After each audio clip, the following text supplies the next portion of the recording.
표를 신청한 이유는 딱 하나였습니다.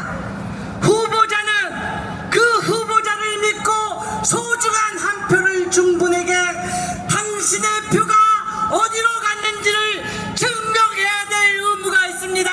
그렇지 않습니까? 맞습니다. 소중한 한 표를 주신 분들께 그 표가 정당하게 정확하게 투표됐는지 보여드리고자 했습니다. 맞습니다. 그래서 재검표를 신청했습니다. 저와 같은 떨어진 국민의힘의 원외위원장들이 20분이 넘게 재검표를 신청했고, 여러분들이 아시다시피 민경욱 의원의 표를 보고 설마 했는데 국민이 보시기에 상식적이지 않은 불법이라고 할 수 있는 표가 우르르 쏟아졌습니다. 여러분, 맞습니다. 그런데 어떻게 했습니까? 그거 대법에서 전부 다 기각시키고 저희같이 힘없는 원애들, 표 차이가 많이 난 후보들은 아예 까보지도 않았습니다. 여러분, 그러면서 하는 말이 믿어라, 2020년도에 대한민국에 무슨 부정선거가 있느냐, 이렇게 일축하고 넘어갔습니다.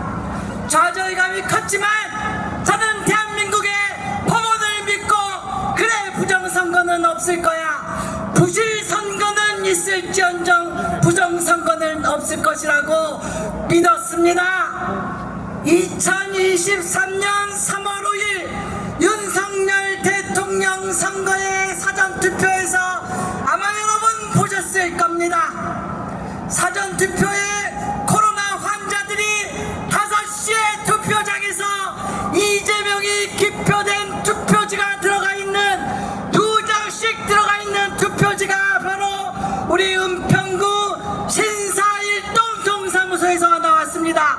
그런 선거 보셨습니까, 여러분? 못 봤습니다. 그 자리에서 막아섰습니다. 더 이상 투표 진행할 수 없다. 투표지가 2장씩 나오는 투표는 절대 인정할 수 없다. 막아섰습니다. 태어나서 그렇게 많은 욕을 먹어본 적이 없습니다. 모르는 사람들한테 이리저리 끌리고 밑으로 깔리면서도 그 표를 투표 못하게 막아냈습니다. 여러분, 박주현 변호사가 왔고 우리 당의 중앙에서 와서 그 유튜브가 100만, 200만이 봤습니다. 그걸 보시고 국민들이 움직이기 시작하셨습니다. 저는 단언코 확신할 수 있습니다. 그걸 보시고, 야, 사전투표가 이렇게 관리되는구나, 왜 부정선거를 얘기하는 사람이 이렇게 늘어나고 있는지 국민이 아시게 됐습니다. 2020년도에 떨어져서 재검표도 못 해보고 2022년도에 대통령 선거에서 윤석열 대통령은 0.73%였습니다. 그래도 이겨서 다행이다. 저 전과 몇 범의 좌범이 대통령이 되는 것은 막아냈으니 나는 위원장으로서 할 일을 다 했다 했습니다. 그런데 2025년 지금 우리 윤석열 대통령이 계엄을 선언한 한 축의 부정선거를 내세우셨습니다. 저는 대통령에게 그것이 고마웠습니다.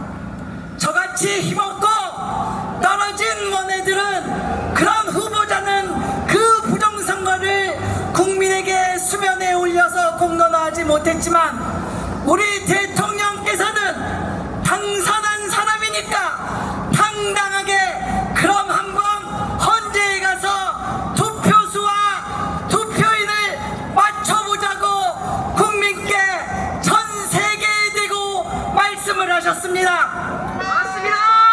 이제는 전 세계가 바라보고 있습니다.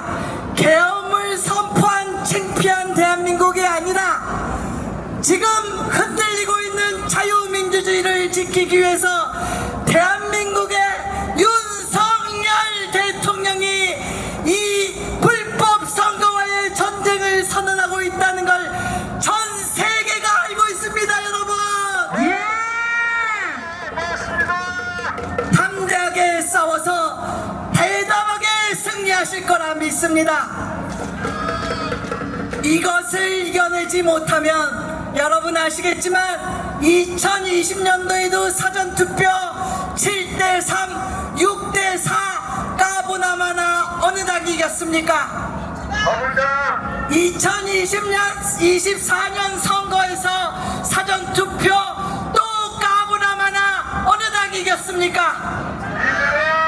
그러면 대통령이 지금 부정선거라고 계엄을 선언하지 않았으면 2028년도에 총선에서는 또 사전투표 누가 이기겠습니까 여러분? 사전투표의 부실을 막아내지 못하면 대한민국은 이제 선거 해보나 마나 또다시 190표 이상 200표 이상 자민주당이 가져갈 것입니다. 그래도 국민은 2020년도에도 그랬어. 2024년도도 사전은 민주당이 이겼어.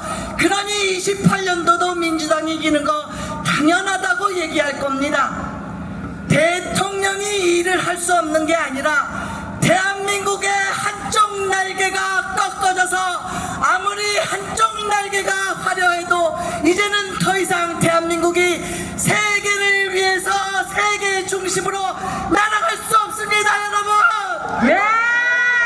막아주셔야 합니다. 부방대가 지금까지 해오셨던 것처럼 이 촉간에도 나와서 여러분이 들어주시는 것처럼 부정선거, 부실선거는 막아주십시오. 막아내자! 국민의힘이 약하고 눈치 보고 이제 대통령이 인기가 오르니까 이 자리에 쓴 것이 아닙니다. 그 말씀을 꼭 드리고 싶어서 왔습니다. 이긴 사람이 앞장서면 당당한 것 같지만 떨어진 서울, 경기, 인천의 후보자들이 앞장서면 누가 주목하겠습니까? 피눈물을 흘리지만 나서지 못했던 이유가 있었습니다. 그러나 이제 대통령이 나서셨기에 저희도 용기를 내서 80명의 탄핵 반대 원외위원장들이 뭉쳤습니다. 다음 주 2월 15일에는 서부지법부터 헌재까지 몇천 명이 모여서 집단 집회를 할 것입니다. 와우! 그때는 우리 부방대도 함께 해주십시오. 힘을 합쳐서 대한민국을 구해주십시오. 헌재가 가장 무서워하는 것은 바로 여기 계신 국민 여러분입니다 여러분. 맞습니다! 서부지법이 가장 무서워하는 것은 국민 한 사람 한 사람의 절규고 외침입니다 여러분. 맞습니다! 2월 15일 12시에 서부지법에서 출발할 것입니다. 그때는 우리 황교안 대표님과 부방대에 계시는 회원님들께서 전부 참여하셔서 서부지법의 불법 체포, 헌재 불공정 판단을 막아주십시오.